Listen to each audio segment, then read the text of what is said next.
आज का जो विषय है वह है सबरी और राम।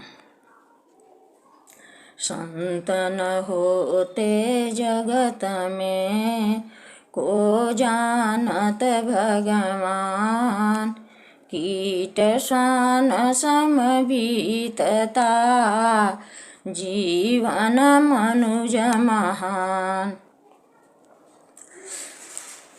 कितने अचरज से भरा, कितने अचरज से भरा सबरी का ये काम, दांतों से लिखती रही बेरों पर श्री राम।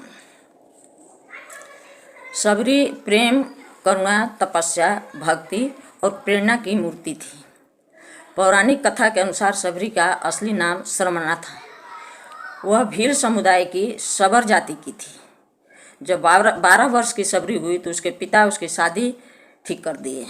भील समुदाय के परंपरा के अनुसार शादी में जानवरों की बलि देने के लिए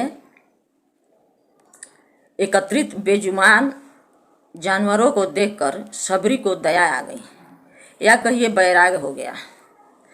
सबरी घर से भाग गई और जानवरों का प्राण बच गया। जानवरों के बलि देने के कारण ही सबरी भाग गई कि मैं भाग जाऊंगी तो बलि नहीं दिया जाएगा, जानवरों का प्राण बच जाएगा। मुक्त जंतुओं ने दिया सबरी को आशीष, तुमको सबरी एक दिन मुक्त करेंगे जगदीश।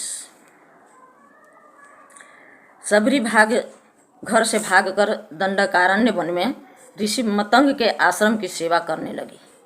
जिस रास्ते से ऋषि मतंग नदी में स्नान करने जाते थे उस रास्ते में कंकड़ कांटे बहुत थे। प्रतिदिन उस रास्ते को साफ करती थी सबरी। क्यों? इसलिए कि ऋषि के पांव में कंकड़ चुभे नहीं। संत के प्रति अनन्य प्रेम भक्ति देख मतंग ऋषि सबरी को अपना शिष्य बना लिए। ऋषि ने ही राम भक्ति का मार्ग सबरी को बतलाए। सबरी को देकर चले मुनि मतंग आदेश, तुमको रहना है यहीं, आएंगे एक दिन अखिलेश। जब मुनि का अंत समय आया तो सबरी को समझाए, तुम इसी कुटिया में श्री राम की प्रतीक्षा करना, एक दिन तुमसे मिलने आएंगे राम। अपने गुरु के न रहने के बाद भी वह गली की सफाई प्रतिदिन करती, फूल प्रतिदिन तोड़कर लाती, बेर प्रतिदिन तोड़कर लाती थी, इस आस में कि मेरे गुरु कहकर गए हैं, यह गुरु का आदेश है, अब तो यह सब मैं राम के लिए कर रही हूँ, राम आएंगे। देखिए, एक शिष्य भक्त गुरु प्रेमी को गुरु वचन पर, गुरु वाणी पर श्रद्धा और विश्वास। जब तक गुरु रहे तब तक सबरी गुरु की श्रद्धा से सेवा की, और गुरु के नहीं रहने पर गुरु की वाणी वचन पर पूर्ण अटूट विश्वास कर राम की सेवा में लग गई। जब प्रभु राम सबरी के कुटिया में पहुँचे तो राम को देखकर सबरी भाव विभोर हो गई, आंखों से आंसू बहने लगे। सबरी ने राम को बेर खिलाने लगी, परंतु उस बेर को पहले खुद चख लेती कि यह खट्टा है या मीठा। जो मीठा बेर होता उसी को श्री राम को खिलाती थी। सबरी की भक्ति देखकर श्री राम ने सबरी को अपने परम लोक में स्थान दे दिया। जब मुनि शरीर त्याग रहे थे तो सबरी ने अपने गुरु से पूछी, हे गुरुवर, राम कब आएंगे? तो गुरु ने क्या बोले?